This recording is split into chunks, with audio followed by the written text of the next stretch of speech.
Cookery சேனலை பார்த்து யார் வேணாலும் சமையல் பண்ணலாம். ஆனா சுவையான சமையல் பண்றது எப்படி? நான் இதயம் நல்லெண்ணெயில சமையல் பண்றேன். ஆஹா ஓஹோன்னு பாராட்டுறாங்க. நீங்களும் இதயம் நல்லெண்ணெயில சமையல் பண்ணுங்க, பாராட்ட வாங்குங்க. தினம் தோறும் வாங்குவே இதயம் இதயம்.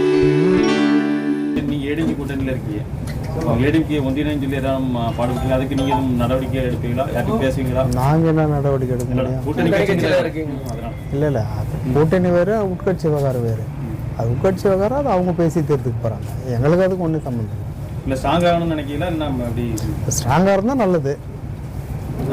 திருவதில் இருந்துச்சு கூட்டணியில் இருக்கிறவங்க ஒன்று சேரணுங்காங்களா எல்லாமே பழைய மாதிரி? அது மாதிரி எதுவும் எதிர்பார்க்குறீங்களா? கூட்டணி கட்சி சார்ந்தவங்க நீங்கள் யாரும்?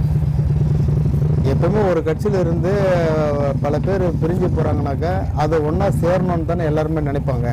கட்சி இன்னும் பலப்படுத்தணும், பலமாக இருக்கணும் அப்படின்னு தான் நினைப்பாங்க. அது இயல்பு தானே. அது பலமாக இருந்தால் பிரிஞ்சவங்க எல்லாம் ஒன்று சேர்ந்தாலும் கட்சி பலமாக தான் இருக்கும். அது அவங்க கட்சி எடுக்கிற முடிவு தான். அவங்க தான் முடிவு எடுக்கணும். சேர்த்துக்கிறதோ சேர்த்துக்காததோ அவங்க கட்சி தலைமை, அதிமுக கட்சி தலைமை தான் முடிவு எடுக்கணும். நாங்கள் அதை பற்றி இது சொல்ல முடியாது. வரக்கூடிய சட்டமன்ற தேர்தலில் ஏடிபி கூட்டணி, பிஜேபி கூட்டணியில் இருக்கீங்க. இந்த கூட்டணி இப்படி வெற்றி வாய்ப்பு இருக்கு?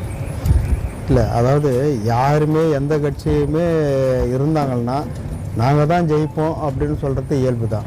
இப்போ நம்ம சகோதரர் விஜயும் சொல்கிறாரு நாங்கள் தான் ஜெயிப்போன்னு. அண்ணன் சீமானும் சொல்கிறாரு. இந்த மாதிரி திமுக சொல்கிறாங்க, எல்லாருமே சொல்லுவாங்க.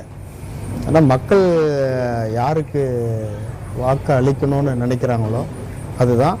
அதே நேரத்தில் இப்போதைக்கு ஆளுங்கட்சி மேலே அதிருப்தி இருக்கிறது எல்லாருக்குமே தெரியும். அந்த அதிருப்தி யாருக்கு அது ஓட்டு வங்கியாக மாறுது, அதுதான். அதனால் அதிமுக தீவிரமாக பிரச்சாரம் பண்ணிகிட்ருக்காங்க.